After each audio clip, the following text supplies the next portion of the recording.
সাম্প্রতিক সময়ে অনেক লেখক বক্তা ধর্মকে বৈজ্ঞানিকভাবে প্রমাণের জন্য বেশ বিখ্যাত, কারণ এখনকার বাজারে বিজ্ঞানের বেশ চাহিদা।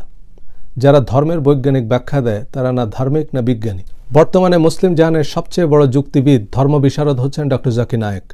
তাকে আপনি যে প্রশ্নই করবেন উনি মোটামুটি ফিজিক্স, কেমিস্ট্রি, মহাকাশ বিজ্ঞান একত্র করে তার একটা অকাট্য জবাব দিবেন।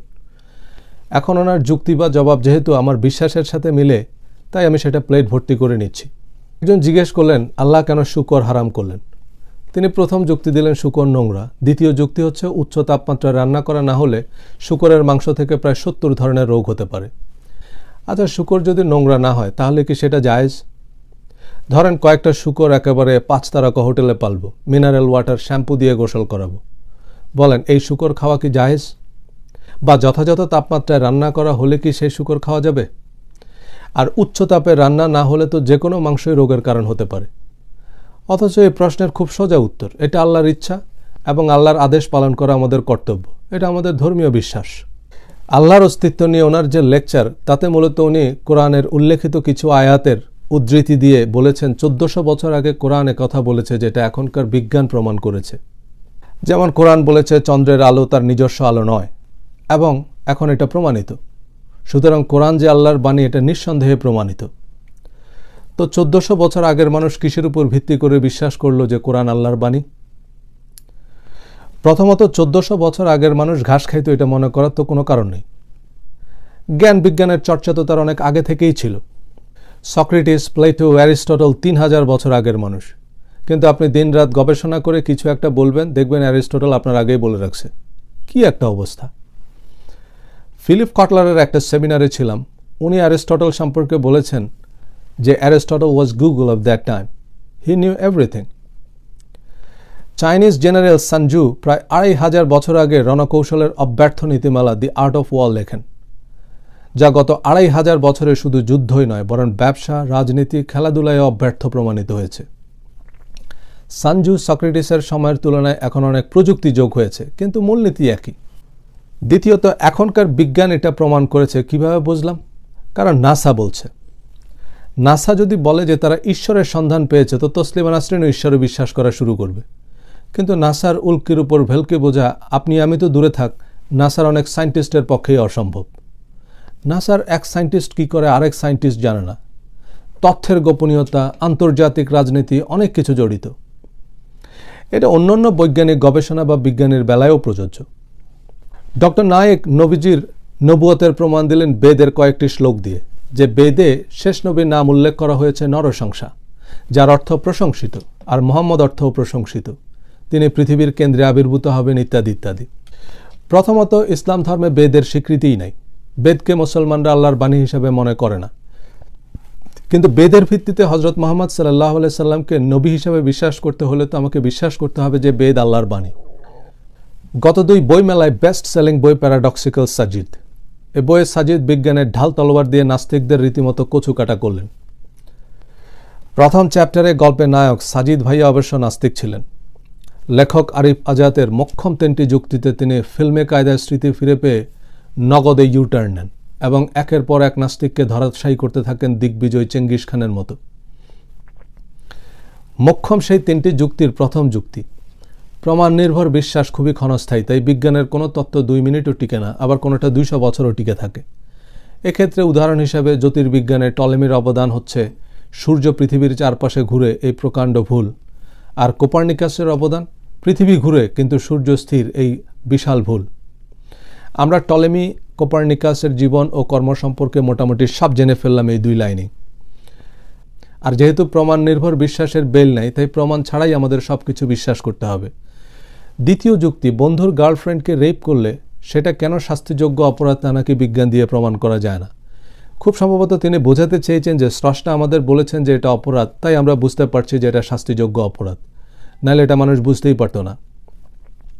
তৃতীয় যুক্তি, সাজিদ যে তার বাবা মার সন্তান সেটা নিশ্চিত না হয়েই তো সে তাদের বাবা মা হিসেবে বিশ্বাস করছে। তো আল্লাহকে না দেখে বিশ্বাস করতে সমস্যা কোথায়? আমি ডক্টর নায়েক এবং প্যারাডক্সিক্যাল সাজিদকে যথেষ্ট গুরুত্বের সাথেই বিবেচনা করছি, যে তাদের বক্তব্যে যথেষ্ট যুক্তি আছে। তা না হলে আমি সিম্পলি তাদের ইগনোর করতাম, তাদের নাম নিয়ে কথাই বলতাম। যাই হোক, প্রথমত বিজ্ঞান মানে চূড়ান্ত শাশ্বত সত্য, এমনটা তো টলেমি, কোপার্নিকাস বা অন্য কোনো বিজ্ঞানী বলেনি বা বলছে না।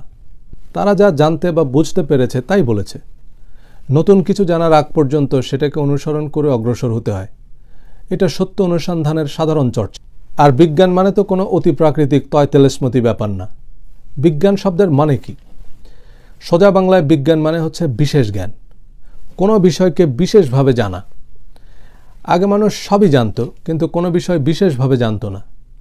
Jack of all things, master of nothing. কিন্তু এখন হচ্ছে বিজ্ঞানের যুগ, বিশেষায়নের যুগ। আগে একজন ডাক্তার দুনিয়ার সব রোগের চিকিৎসা করত, কিন্তু এখন কেউ চোখ বিশেষজ্ঞ, কেউ দাঁত বিশেষজ্ঞ, কেউ হার্ট বিশেষজ্ঞ, কেউ কিডনি বিশেষজ্ঞ। এবং এই স্পেশালাইজেশনের জায়গাগুলো দিন দিন এত ছোট হয়ে আসছে যে কিছুদিন পর আপনি হয়তো দেখবেন একজন ডান চোখ বিশেষজ্ঞ আর একজন বাম চোখ বিশেষজ্ঞ। তাই বিজ্ঞান মানে কোনো একটা বিষয়কে বিশেষভাবে জানা, আর সেই বিশেষ বিষয়ে যিনি বিজ্ঞ তাকে আমরা বলি বিশেষজ্ঞ। যেমন মুহাদ্দিস মানে হাদিস বিশেষজ্ঞ। ধর্মকে বিশেষভাবে জানাকে বলে থিওলজি বা ধর্মবিজ্ঞান, এবং যারা ধর্ম সম্পর্কে বিশেষ জ্ঞান রাখেন তাদের আমরা বলতে পারি ধর্ম বিশারদ বা ধর্ম বিশেষজ্ঞ। আর এই বিজ্ঞান বা বিশেষভাবে জানাটা একটা চলমান প্রক্রিয়া। তাই টলেমি, কোপার্নিকাসের সূত্রের সাথে ঈশ্বরে বিশ্বাস অবিশ্বাস আমার কাছে একেবারেই অপ্রাসঙ্গিক মনে হয়েছে। ধর্ম বুঝতে হলে ধর্মকে বিশেষভাবে জানার চেষ্টা করতে হবে। শুধু শুধু টলেমি, কোপার্নিকাস, ডারউইন মারউইন কপচালেই একটা বিরাট বৈজ্ঞানিক আলোচনা হয়ে গেল, এমনটা আমার মনে হয় না। ডারউইনের তত্ত্ব বিশ্বাস অবিশ্বাস তো পরের কথা। পৃথিবীর কয়েক বিলিয়ন মানুষ ডারউইনের নামও জানে না। ঈশ্বরে বিশ্বাসের সাথে ইহকাল পরকালের সব কিছু জড়িত, কিন্তু ডারউইনের নাম না জানলে কি কারো ভাত সিদ্ধ হবে না? তাই ডারউইনকে ভুল প্রমাণ করলেই ঈশ্বরের অস্তিত্ব প্রমাণ হয়ে যাবে কিভাবে? দ্বিতীয়ত, বন্ধুর গার্লফ্রেন্ডকে রেপ করলে যে সেটা শাস্তিযোগ্য অপরাধ, সেটা বিজ্ঞান দিয়ে প্রমাণ করা যাবে না কেন? তিনি কি বিজ্ঞান বলতে আমরা ইন্টারমিডিয়েটে যে আর্টস, সায়েন্স, কমার্স পড়েছি সেটা বোঝাচ্ছেন? যে বিজ্ঞান মানে ফিজিক্স, কেমিস্ট্রি, বায়োলজি, বটানি ইত্যাদি, আর কমার্স মানে অ্যাকাউন্টিং, মার্কেটিং। সমাজ বিজ্ঞান, মনোবিজ্ঞান, অপরাধ বিজ্ঞান, এগুলো কি বিজ্ঞান নয়? পৃথিবীর সব দেশেই রেপ একটি কঠিন শাস্তিযোগ্য অপরাধ, এবং অপরাধ বিজ্ঞান এটা বিস্তারিত ব্যাখ্যা দিতে পারবে। তৃতীয় উদাহরণটি একটু অশালীন এবং আপত্তিকর। কোনো বাজে বিতর্কে এই ধরনের উদাহরণ দেওয়া উচিত নয়, তবে একটু শালীনতা বজায় রেখেই বলি। আমাদের বাবা মা যে আমাদের সত্যিকারের বাবা মা, সেটা আমার অবিশ্বাস করার তো কোনো প্রয়োজন নেই, কারণ আমি এক্ষেত্রে সুবিধাভোগী। বাবা মা আমাকে কষ্ট করে লালন পালন করলো, তাদের সম্পদ আমার জন্য রেখে যাচ্ছে। তো তারা যতক্ষণ সন্দেহ করছে না যে আমি তাদের সন্তান কিনা, আমার উল্টা সন্দেহ করার দরকার কি? বাবা মায়ের সাথে সন্তানের সম্পর্ককে সন্দেহের ঊর্ধ্বে রাখতে সম্ভাব্য সব লুপহোল বিশেষভাবে বন্ধ করা হয়। যেমন হসপিটালে যাতে বাচ্চা বদল করতে না পারে, তাই অপারেশন থিয়েটার থেকে প্রতিটা মুহূর্তে বাচ্চাকে চোখে চোখে রাখা হয়। এরপরও পারিবারিক, উত্তরাধিকার বা ইমিগ্রেশন কোর্টে এমন অনেক মামলা চলছে যেখানে সন্দেহ, সংশয় বা ভিন্ন দাবি, অভিযোগ উঠবে। সেখানেও অবশ্যই উপযুক্ত প্রমাণ দিতে হবে। প্রয়োজনে ডিএনএ টেস্ট করতে হবে। আপনার বিশ্বাস সেখানে এভিডেন্স বলে গণ্য হবে না। কিন্তু অবিশ্বাস করার মতো কোনো কারণ না ঘটলে শুধু শুধু অবিশ্বাস করার দরকার কি? তবে এসব যুক্তি নাকি নাস্তিকদের যাবতীয় যুক্তির দাঁত ভাঙ্গা জবাব। আমার কৌতূহল হচ্ছে, আপনাকে দাঁত ভাঙতে বলছে কে? দাঁত ভাঙতে গিয়ে তো আপনি ধর্মের সৌন্দর্যই নষ্ট করে ফেলেছেন। ধর্মে মানুষ আকৃষ্ট হয় ধার্মিকের চারিত্রিক সৌন্দর্যে। অপ্রয়োজনীয় বিতর্কের দাঁত ভাঙ্গা রসদ মানুষকে ধর্মবিদ্বেষী বানায়। যাই হোক, আমার আলোচনার মূল উদ্দেশ্য হচ্ছে যে আমাদের রিলিজিয়াস মাইন্ডের সহজাত প্রবণতা ব্যাখ্যা করা, আমরা কি বিশ্বাস করি এবং কেন করি। আগামী ভিডিওগুলোতে এ সম্পর্কে আরও বিস্তারিত আলোচনা করব। আজ তাহলে এ পর্যন্তই।